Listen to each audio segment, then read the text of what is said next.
किसी भी कीमत पे उसे सत्ता चाहिए। तालिबान के तर्जुमान ज़बीउल्लाह मुजाहिद ने एक प्रेस कॉन्फ्रेंस में कहा कि तालिबान तमाम ममालिक के साथ अच्छे ताल्लुकात कायम करना चाहते हैं।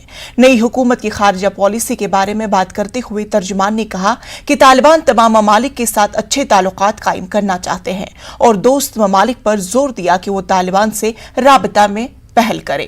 चीन के साथ ताल्लुकात के बारे में पूछे जाने पर ज़बीउल्लाह मुजाहिद ने कहा कि तालिबान चीन के साथ इख्तिसादी और दोस्ताना ताल्लुकात के ख्वाह है।